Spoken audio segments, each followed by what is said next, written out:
Hey guys, Ken here with Hobby Harvest. I wanted to bring you out here today to show you how the plot has been progressing. As you can see, I have a bunch of buckwheat out here. Isn't that grand?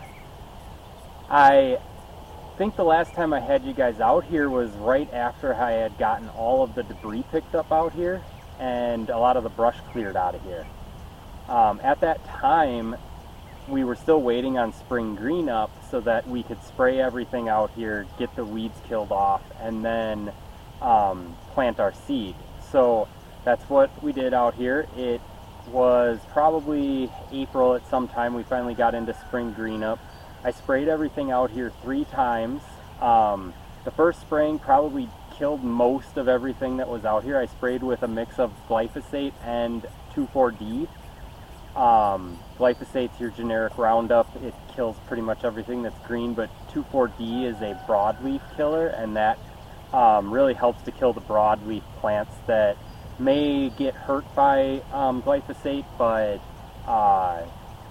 maybe not exactly get killed off by it. So we did that. We got out here. A couple weeks later, I sprayed again. That really took care of everything. There wasn't much left out here, but I still had some time before I wanted to seed, and I still had some chemicals left, so I sprayed a 3rd time. That did everything, and there was nothing growing out here. It was a wasteland. So then I got out here and I cultivated. Normally you wouldn't need to cultivate, but because this was a former paintball field and because it's a first-year plot, so I had a lot of roots and things in the soil, I wanted to get those ripped out. So the cultivator really got a hold of those, really ripped those out. We got a lot of the debris out of here. I really had just natural soil at that time. It busted the turf up too, even though we didn't necessarily need to bust the turf up for the seed to grow. Then we planted. We've got all of this buckwheat planted in the center of the plot, and I planted switchgrass around the perimeter. This buckwheat now is about, I don't know, a little under waist high right now. It's going to have another month to grow. We're at the beginning of July right now. I'm going to wait until the beginning of August to plant my fall forage seeds in here. When it comes that time to do that, I'll bring you guys along, but what I'm going to do is plant or seed into the standing buckwheat. So as I seed, the seeds will fall to the ground in between the stalks of buckwheat. Then I will come out here with the 4-wheeler with a roller, like a lawn roller, and run over all the buckwheat and lay it down flat. So buckwheat is real easy to snap off. It'll just snap off very simply like this and lay flat, so you can see that the stalk gets like real bent here. And it should die, but it might not. It might still be getting just a little bit of water.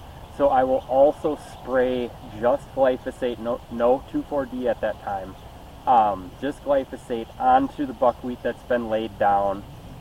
That will make sure that the buckwheat is for sure dead, and it'll allow my seeds to start growing. Now glyphosate does not hurt your seeds.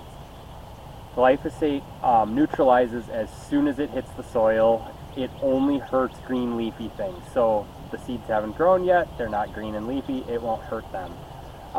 Actually, a fun little tidbit, if you were to mix glyphosate with pond water, it actually will not work because the pond water is not pure water, and it will actually neutralize the glyphosate. Glyphosate is the generic term for Roundup, is the brand name.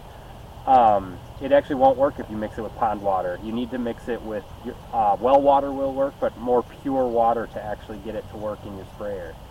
That's why it's like, I know some people are like, I want to do this without chemicals. Well, just understand what your chemicals are doing. Like glyphosate doesn't hurt the ground. It doesn't sit in the ground and then grow up into your crops. It's neutralized the second it hits the dirt. So on that thought though, buckwheat is a way to neutralize your weeds. That's why it's out here, is to outcompete all the weeds. As you can see, it's only buckwheat out here. There's nothing else growing here. So it's choked out the weeds. It'll also act as green manure. When it gets laid down, all of these stalks are full of water and nutrients right now. Those will get laid down on top of the soil, and all of that goes into the soil and helps my fall forage seeds grow. My goal out here is to plant half of the plot in brassicas which are your turnips, your rape, your radishes, and half of the plot in forage peas, forage beans, and oats. They're going to be in half of the plot separate from each other because the beans, the peas, and the oats will outcompete the brassicas and choke them out and kill them. So you need them on a separate side of the plot. The reason for planting so many different things is hopefully at any given week throughout the fall, one of those things will be the deer's favorite thing to eat. It'll be the thing that's in bloom the most, or the leaves taste the best that week, or whatever. So one week it could be the oats they're going after, and the next week the brassicas, next week the peas, next week beans. It will make that huge diversified attraction in this plot, so that hopefully they're here eating and not somewhere else eating. There's an egg field right behind the camera here of alfalfa and clover. So of course I'm not going to plant clover in this plot because there's an entire field of it right here. My goal is to put a tasty piece of candy here for them to eat so they don't even want to eat the clover. Hopefully that gets them here. They get here before dark and I get a shot at them.